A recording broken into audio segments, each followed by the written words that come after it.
Now, from the home of the 2026 Winter Olympics and streaming live on KWQC Plus, this is a KWQC TV6 News Update.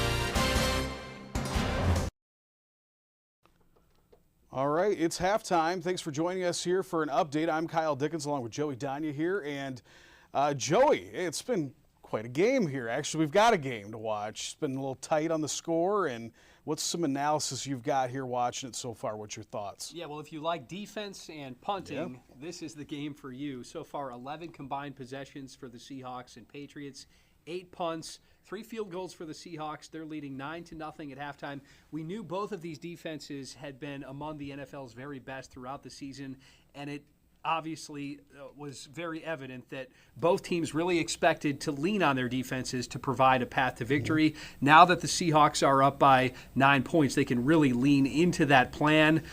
Patriots have their work cut out for them here in the second half. I was just going to ask that. What do you think is going on in the locker room of the Patriots right now? A lot of talk about. Well, one thing that we saw the Patriots do late there in that first half is they started bringing the safeties in a little bit to try and shut down Seattle's run, because that was really the only real success we saw from either team on offense. Was Kenneth Walker was blowing up some big-time runs. He had 2 runs of 30 yards, a total of 94 yards in the first half. He really paved the way for them to take the lead with that 9-0 advantage that they have. So they're going to bring in the safeties a little bit, I think, a little more, try and shut down that running game. Keep the pressure coming on Sam Darnold. Hopefully they want to force him into some mistakes, and then that can open up a path to victory for the Patriots. And we all know the Patriots, you can't ever sleep on them because they've been in the Super Bowl many times. They know how to do it. What do you see happening here in the second half? I know we kind of talked a little bit about that, but anything else that we should be watching for? Yeah, I think for the Seahawks, the plan is clear. You just continue to run the football with Kenneth Walker. He's just so incredible. His patience, his vision, his burst, his speed. He's tough to stop, and he proved to be pretty much unstoppable in that first half. Now, the Seahawks are playing without their backup running back, Zach Charbonnet. He went out a few games ago for a season-ending injury, so the pressure's really on Walker. How much can he handle? Can he continue to get those big runs, especially when they're bringing in the safeties? Now they're going to have Darnold maybe make some plays if the Patriots can put some points on the board. If not, Seattle's defense can really coast and lead the way to victory here.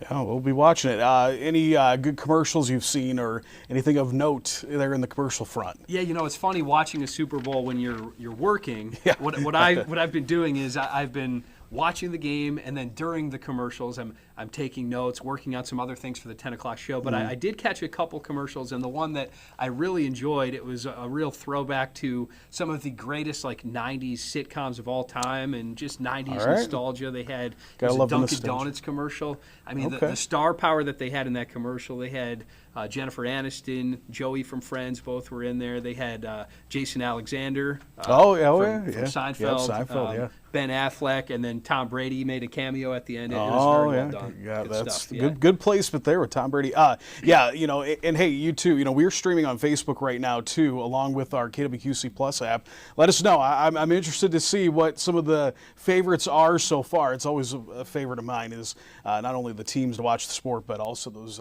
commercials. So I'm interested to hear what people have got for their opinion on those commercials. But look forward to that. And, look forward to a second half here, hopefully just as eventful as the first half here in a tight game. So yeah, the biggest second half adjustment I think that I need to make is I need to get some soda in me or something, because the first half I was crushing the pizza, and I'm feeling it now, so that might have been a mistake. I was going to say, make the adjustments and get all ready those for 10. pizzas over there, they're gone. They're wiped out. We'll have to go. We'll call up and get some more. But we appreciate it, Joey. And we'll have obviously a full recap tonight at 10, and kind of dive in a little bit deeper and look at some of the highlights and lowlights of the game. So, yeah, looking forward to seeing how the second half plays out. Absolutely, almost as much as we're looking forward to this forecast. I mean, these temperatures super nice, right? Look at these. What we saw today here is 42. I mean, well above average for our temperatures. So, hey, we'll take it.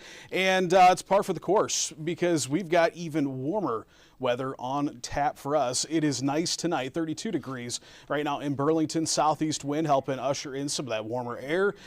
The wind is something that we have to watch because we did see today with all the dry conditions and a little bit warmer weather, a little bit of wind, we did see some fires form here, some field fires. So something that we're going to keep an eye on here with the dry conditions, super dry conditions.